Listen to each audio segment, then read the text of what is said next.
This bumper, I have got no words. Let's sort it out. Sun's out, guns out. It's time to get cracking again. Yeah. You remember this front bumper held on with a bungee cord? It's got a few flaws which I've got to put right. Now I can just slap a second-hand bumper on and be done. But it has the rare irmscher front lip, and even in its current state, I think it's well worth saving. It's time to get it off for closer inspection. At this point, it's not the most secure, but that'll be sorted in due course. Now you can see this looks pretty shabby. Check it out. Flaky paint. Then you've got these vents that have been cut into it. Not a terrible attempt, but we need to put that back to stock. Got a missing washer jet. Pretty sure that was pinched when it's parked up. Then you've got the retaining tabs. One's there intact. That one's a bit flaccid. And that one is not even there. And you've got some stress fractures there as well. And the bump strips, more flaky paint. Inside it looks like it's been hacked up a bit. Fiberglass, it looks like. Yeah, I'll do my best. Come to think of it, this model didn't even have headlight washers, so this can't be original to this car. And I'm beginning to question if it's even worth trying to save any of this. It's going to be a fair amount of work for something most would just overlook. Not going to give up yet though, don't worry. Wow, and there's the telltale, white paint. I think it's best to ditch this piece.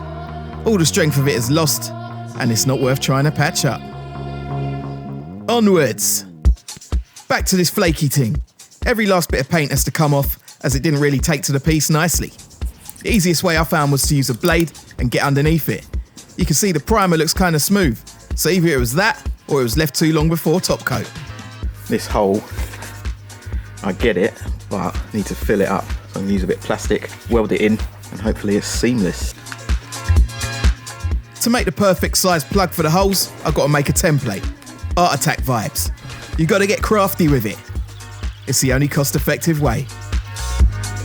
And with that cut out, I'm going to transfer it to a piece of ABS plastic, making sure it's firmly attached.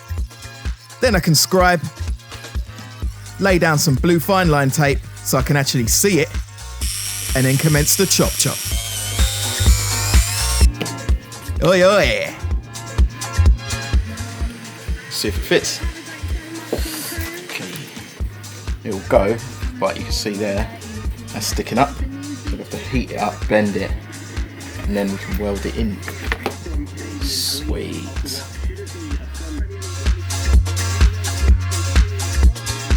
So heat treatment it is, using more fine line to see where I can actually need to focus that heat gun. Here's the result. That'll do nicely.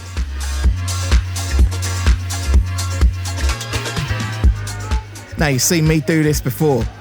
Hot staples that melt into the plastic, giving the start of our reinforced repair. Heating it up and twisting it ever so slightly to ensure they don't come out. At the back, I'm melting in some ABS rod, just to be extra. Why not? The mini grinder takes care of the tails from the staples.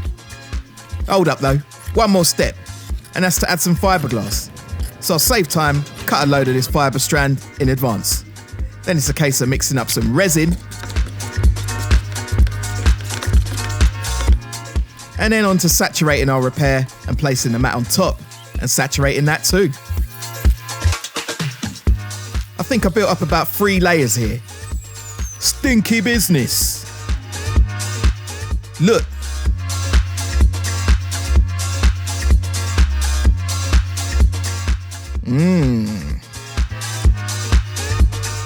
Yeah, that's alright. Sweet geese. Yeah, thumbs up for that. It's a progress thing.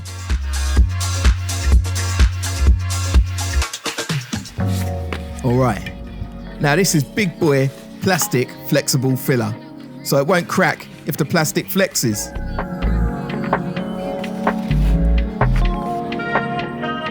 Now it looks like a lot, but hear me out. This part of the bumper has a compound curve, so it's rounded in many directions. There's no way I could recreate that curve on the infill piece alone. And after the next step, the layer isn't actually that thick. So it's a win. The palm sander makes light work of leveling that surface evenly. Check it. Now what we got in the package, eh? It looks awkward. Yep, a replacement bumper. Had it dropped off at work and my mate was adamant he still wanted a lift. I was comfy and cotched. You do you, bro. So you got the one that looks like it's been eaten by a dog. No way, yeah. And the one, hopefully, we're gonna fit. Colour's not important, the lot's getting coated. Hey, oi, come here. I beg you do me a favour and subscribe. I know you're probably watching from your TV and it's long, but just hop on your mobile and do me a solid. I'd appreciate it as it helps the channel grow, and big respect to you if you do. A test fit of the bumper reveals. Can see a little bit of interference there, so gonna need to trim that back a bit. It's really not a big deal. Measure twice, cut once and all that. Then it's strip down time. I've got to get this thing bare so I can get it prepped properly.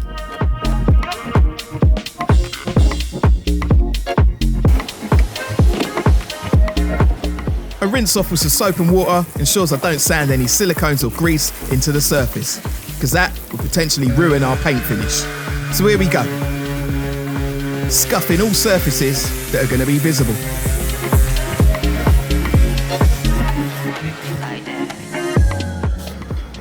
Right, so it's now time to get that bonded to this. Let's get it on. Damn straight. Looking all right so far, but I've got to get them bump strips back on.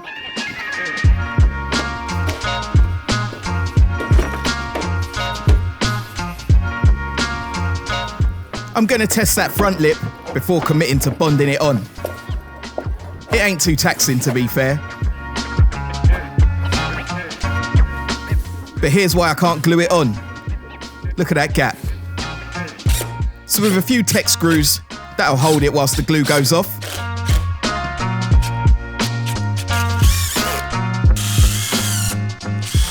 Sorted. And with the lip back off, I can use some panel wipe to clean the parts where the adhesive goes. It's the best chance of it staying put for good. Same goes for the bumper, naturally. Then with a steady hand, lay a nice bead where needed. Take a look.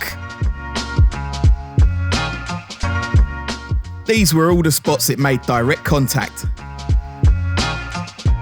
That'll do, donkey. That'll do.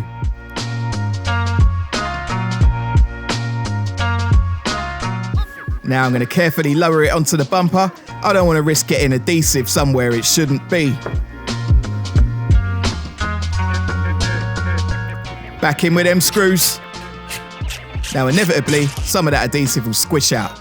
So a filler knife gets right in and more panel wipe gets the residue off. In fact, the whole thing gets a wipe.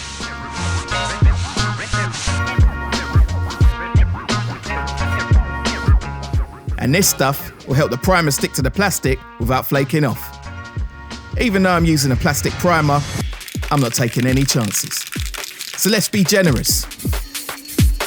It's a perfect day for it, for real. Once that's cured, it's time to mix up the primer. This is meant for plastics and is a high build, so all the imperfections can be filled. Slimy.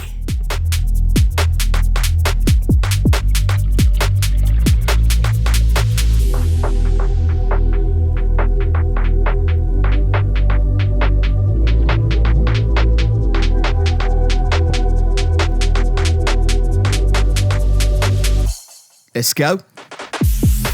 Now I'm using my cheapy spray gun, as my proper one will overwhelm my small compressor. I've kept a narrow spray pattern, as for this, I'm trying to build up a nice, thick layer. So far, the jobs are good and I can't complain.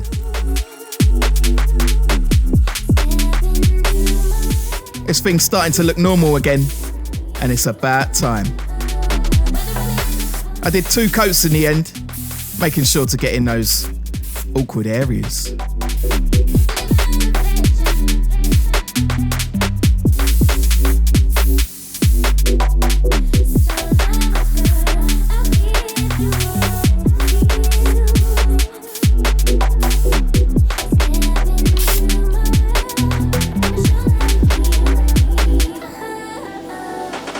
Right, on with the top coat. Nah, don't be silly. This is a guide coat. You'll see its purpose shortly.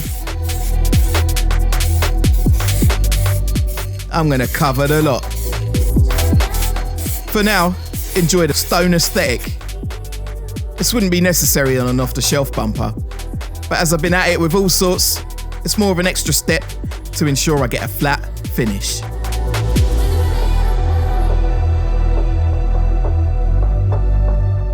You get the motive?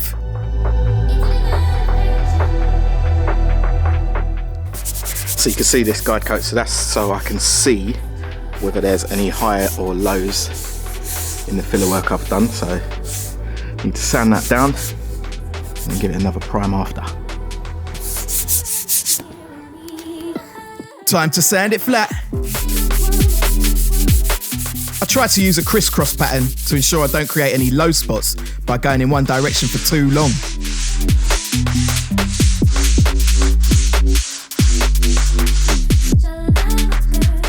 Look at me now.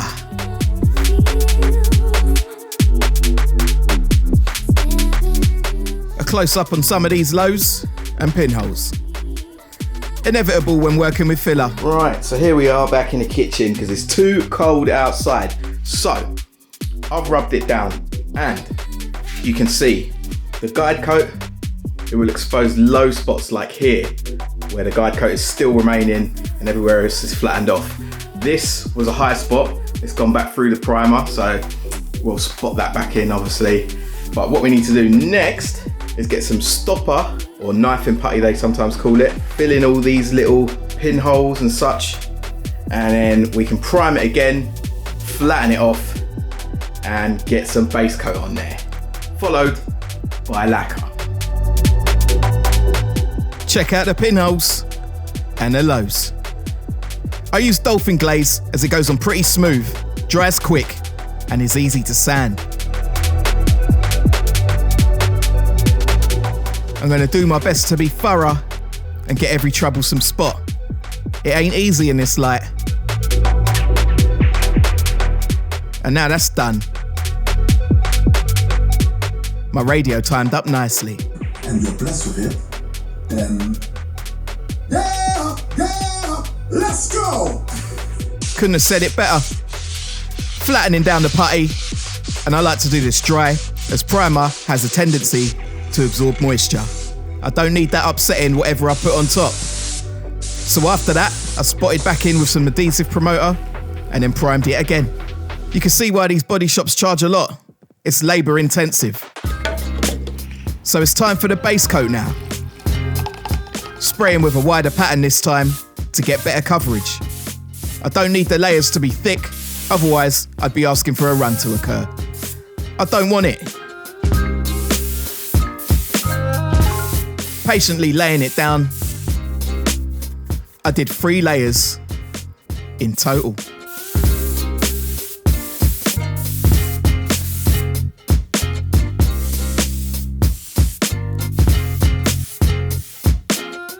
Frowning with that mask on as well. Next up, clear coat. Mix it up.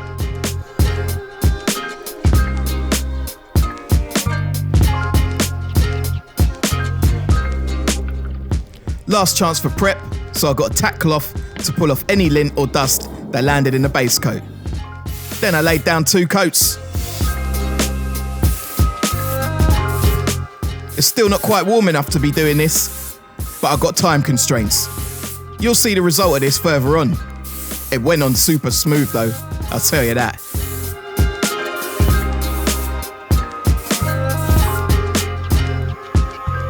Not forgetting the bump strips, and I had a boo-boo.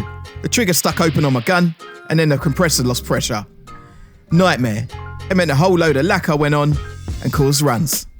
An orange peel. No biggie though, I could fix that. So what we waiting for? Let's get it wrapped up. Now with all that dry, I need to get the bump strips back on. However, one of the mounting pegs was broken. Ain't no thing though. I cut a head off a bolt into an L shape and then bonded it in. Then I used a nut on the other side to secure it to the bumper.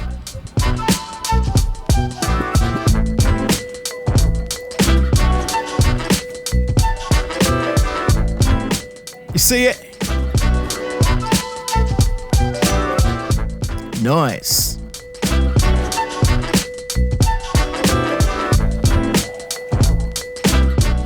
Back in and secured with the clips.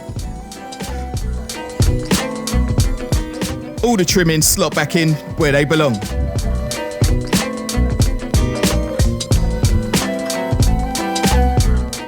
Not forgetting that irmscher badge. Now the intercooler has seen better days, so it will be replaced at some point. It still holds pressure, mind. It just needs a little zhuzh up. Got to look right behind that bumper. Yeah, that's better. These look a bit ropey, so check the solution, yeah? I'm going to use a riv nut for these ones. It's basically a rivet with a captive nut, hence the name. I need to open up the original holes a bit. Yep. And then apply a bit of paint to the bare edges. Don't want any more rust. And here's the riv nut. The spline section gets squashed by the tool, ensuring it doesn't rotate on the panel. In we go. I know I should have zoomed out a bit so you see the tool in action, but never mind. Here they are. Time to get the bumper on without scratching it up. And she's looking, well, sweet, mate. In our new holes, I'm putting countersunk washers and stainless steel Allen bolts. Sorted. A quick wipe down before the montage. So now you see here, the finish is slightly orange peely. That's what you get with cold weather and a lack of the means to cure the paint quickly. The clear coat shrinks ever so slightly, also known as dieback. Luckily, it can be sorted with a bit of wet sanding and a polish, so it isn't even the final appearance. But I think you'll agree, it don't look half bad. I'll give it some time to fully harden before addressing that. Take it in.